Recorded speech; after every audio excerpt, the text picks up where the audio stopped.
Bonjour et bienvenue chez l'Ami des auteurs, le média qui peine à démarrer au mois de janvier, mais qui n'oublie pas de vous souhaiter une belle et heureuse année.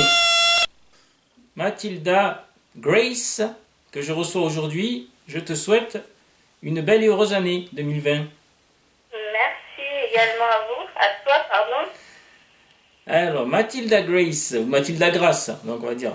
C'est vrai que, Oui, comme je disais tout à l'heure, je suis tenté de le prononcer à l'anglo-saxonne. Et bon, et tu m'as confirmé que à l'origine, ça se prononçait à l'anglo-saxonne, exactement. vu que tu as des origines indiennes. Ah oui. Donc, moi j'aime bien Mathilda Grace, donc je vais t'appeler comme ça. Non, mais tu peux, ça me pose pas de problème. Alors, tu as écrit Le voyage de Pomme, Oui, donc c'est un livre jeunesse, oui, c'est ça? oui, Je devrais dire coécrit, puisque tu as travaillé avec une illustratrice, Stéphanie Megawel. tout à fait. Alors comment vous vous êtes rencontrés, comment vous avez été amenés à travailler ensemble? Alors, comment on s'est rencontrés? Stéphanie, c'est une de mes meilleures amies que j'ai rencontrée dans un précédent emploi. Donc, ça fait 20 ans qu'on se connaît. Et l'histoire de mon livre, ça fait des années que je rêvais d'écrire un livre. Et suite à ça, donc, il y a eu plein d'acheminements, mais quand j'ai proposé de faire les dessins de mon livre une fois que l'histoire est écrite, elle m'a accepté.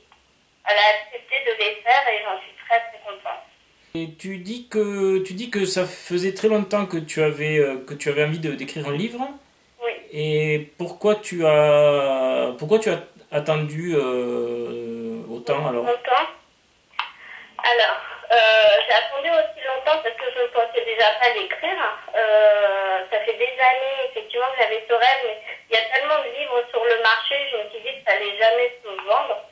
Et un jour, donc, Monique Rowe, donc, qui travaille aussi avec Monica, Oui. dans la maison d'édition, tu faisais des cours d'anglais et j'étais à son cours d'anglais et puis on parlait de livres et je lui ai dit que j'avais un rêve et elle m'a énormément encouragée. Elle m'a dit justement que je devais l'écrire, donc c'est comme ça qu'est née l'histoire de Pomme. D'accord, oui. Alors, tu n'as pas précisé que ta maison d'édition c'est la compagnie littéraire.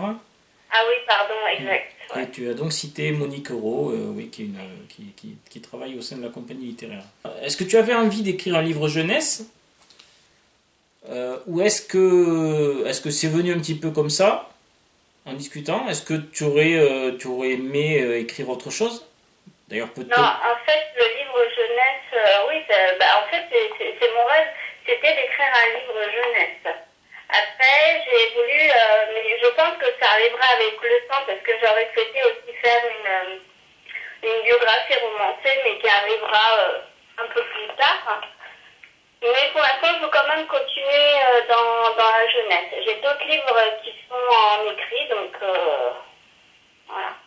Toujours en collaboration avec Stéphanie Megawel. Oui, oui. Et cette illustratrice, elle est illustratrice professionnelle ou... Non, pas du tout. Elle a un emploi normal. Par contre, elle fait du dessin pour son plaisir, en loisir. Ouais. Mais c'est pas du tout ce type de dessin. Donc moi, quand elle m'a fait le livre, quand elle m'a fait les dessins, je voulais surtout qu'elle fasse un dessin dans le que ça soit pas quelque chose de parfait en fait, comme si c'était un enfant qui l'avait dessiné. Ouais. Ouais. Donc elle a très bien, mais c'est pas du tout, elle est pas du tout dessinatrice. Hein. C'est pas du tout dans son métier. Mais du coup, vous avez toutes les deux le projet de ressortir, de refaire des livres.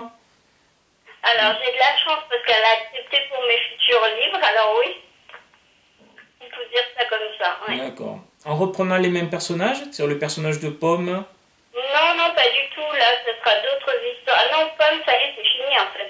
Il n'y a pas de suite pour Pomme. Mais ça restera toujours dans la jeunesse. Donc, ça sera plus ou moins. Il y aura plus de Pomme, mais bon. Hmm. Peut-être qu'il y en aura, je sais pas. Alors, l'histoire de Pomme, donc, c'est une pomme Ouais. qui s'appelle Pomme, puisque toutes les pommes s'appellent Pomme. Alors, l'histoire, c'est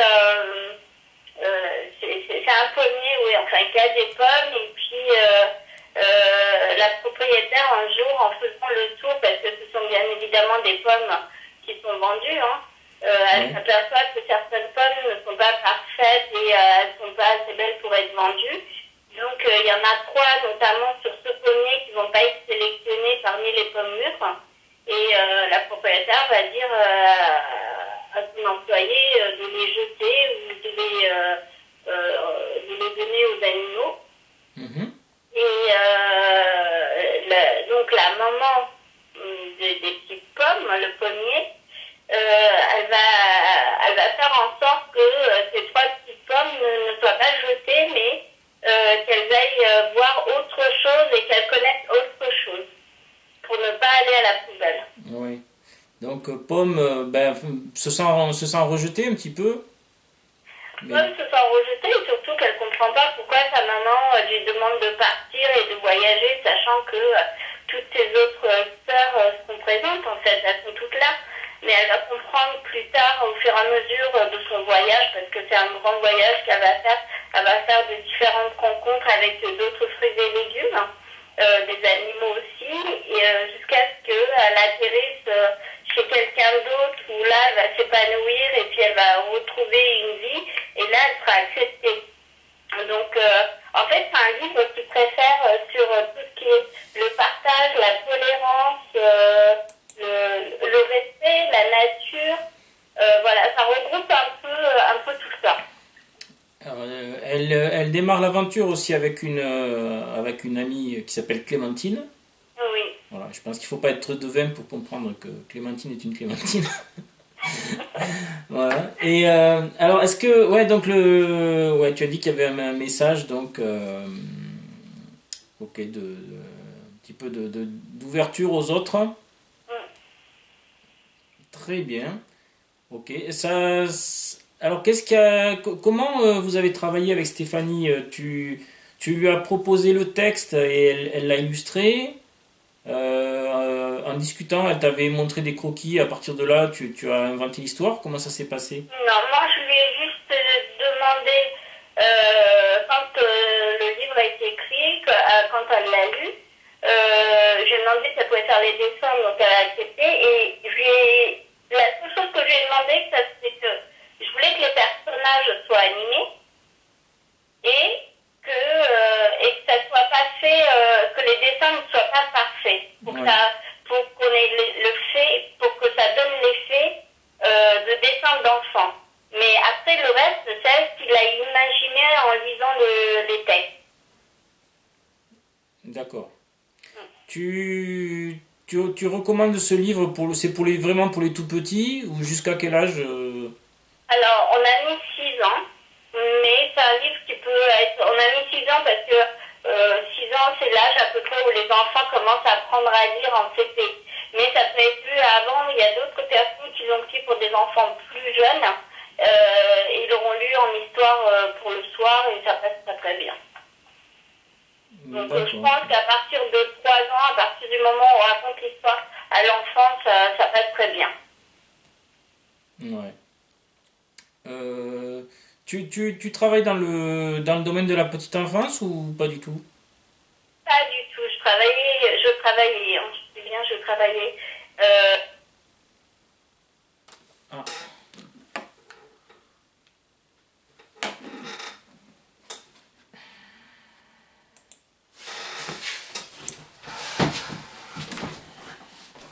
Comme vous l'aurez noté, la communication avec Mathilda a été coupée.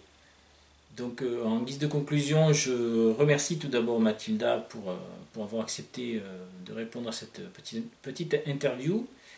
Et je précise que Le Voyage de Pomme, donc le livre de Mathilda Grace et de Stéphanie Megawel, a reçu le prix des écoliers de la commune de Buzet-sur-Baïse. Mazel Tov, bravo, hein, un petit prix, c'est toujours bon à prendre. Voilà. Et je transmets les remerciements de Mathilda pour son éditrice Monica, la compagnie littéraire Monicro Et nous arrivons à la fin de cette vidéo. Donc là, c'est moi qui vous remercie.